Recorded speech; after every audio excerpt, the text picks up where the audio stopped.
अधिकार मारायला नाही, ह्यांचा अधिकार मारायचा नाही, त्यासाठी तो विषय आहे. एवढं काय डोकं आणण्याचा विषय नाही आहे. त्यांनी द्यावं. मॅडम यांचा जो विषय काय लढाई बाबत काय सांगितलं त्यांच्या असा ट्रेनिंग काय इथे पाठवलं तर त्यांना काय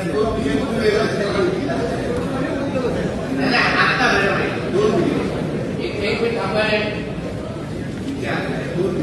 एक तर कार्यालय आणि प्रतिनिधी येणारच आहे.